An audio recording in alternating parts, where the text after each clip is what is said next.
someone who has been with TP for more than 11 years. She started TP Sukat, sa mga taga-TP Sukat dyan, hello, as a customer service representative and took an SME and training positions after. Now, as an operations supervisor, she uses her position to influence positive action of her team members and co-workers. To talk about her unique COTP story and her journey of sustainability during the pandemic, folks, let's all welcome and Ray Moran. Hi, Miss Isa. Thank you for the warm introduction. And as mentioned, I am here to share my journey to sustainable living. But first of all, let me share my screen first. Hold on po. Yan. Do you see my screen? Na po ba? Yes. Alright. Thank you so much po. Hold on. Yan. Okay. So, first, I also would like to express my gratitude to COTW and to COTP because their activities are really helpful and it helps a lot of people in the community. And I am proud to say that I am a wonderful product of their cause. So, apart from being COTW and COTP member, I am also an agripreneur and an online entrepreneur. And I also understand the need to answer the issues of climate change and the actions that we must do. So let me share my experience right now. Alright, so here it goes. So back in December 2018, I first saw communication that sparked my interest. So the communication was about, it was a call for people with green thumb and those who wanted to take part in turning a part of the site beautiful. Sabi ko, oh, looks like I wanted to be part of that. So I joined. Kasi for me, it was a way to give back to the company and to the site that cared for me for many years. And apart from that, I knew that I would meet people who also care for the earth. And I really wanted to take part of that.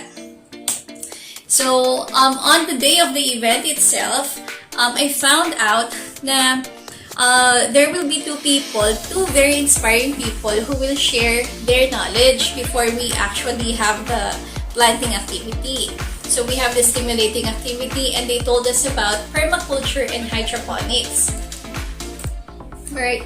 And as you can see on the picture, ayan po, these are the people who joined that activity. So we had a very happy moment talaga.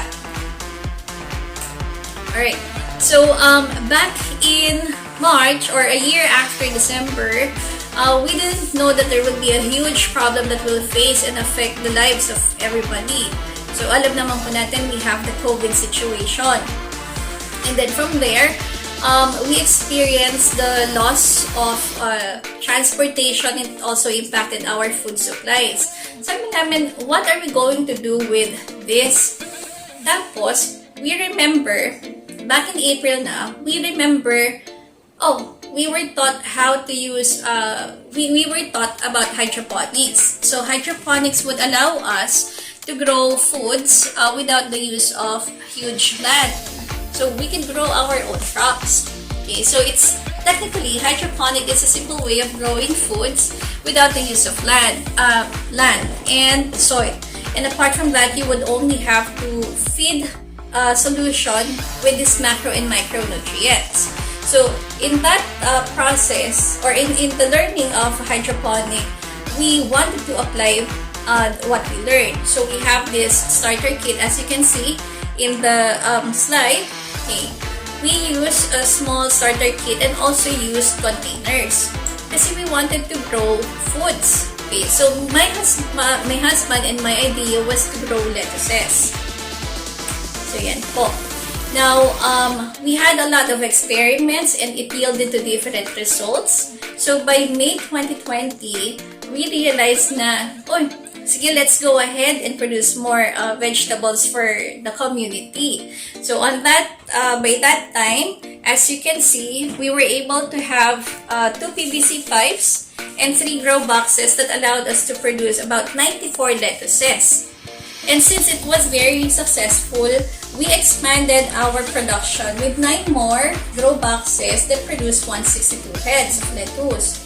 So in total, we were able to produce 256 heads. And that was able to serve 60 families. So what does that mean for us? Okay? Since the people are just knocking on our doorstep, okay? People from our neighbors are just knocking by and buying our produce, na-realize namin, oh, that's a good thing pala. We are doing something good for the community. Why? Kasi people do not have to travel to go to the malls or to go to the groceries to buy foods. They just simply knock on our door. And apart from that, less transportation means less pollution, and that also means less fuel emission. So what we didn't know is that we are also helping our community. So it was really good. Okay, so let me just share to you the exciting stages of growing lettuce. Okay, so on the leftmost side, you can see that lettuces from 15 days old, 20 days old, and 30 days old. It only takes 30 days to harvest lettuce. So maganda kasi we are able to help the community and we are able to produce green leafy vegetables.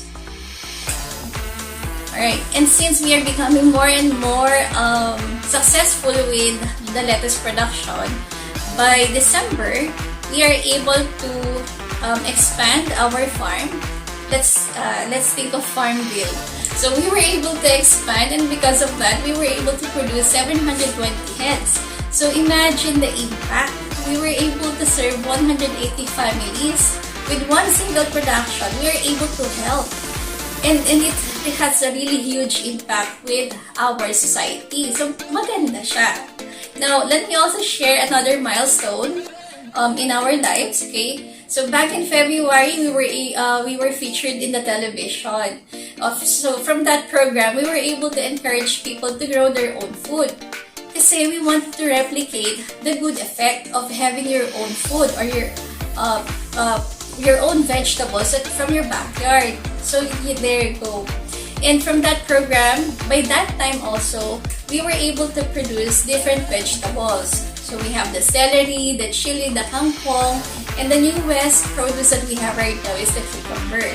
So because of this wonderful experience from COTP and from COTW, I learned a lot.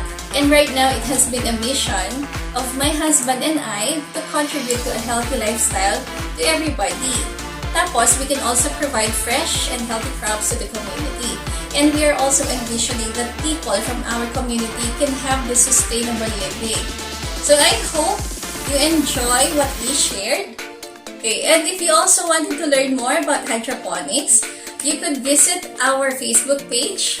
You can check Abundant Garden Hydroponics, and also if you want to learn or see video tutorials, you can also check our YouTube channel.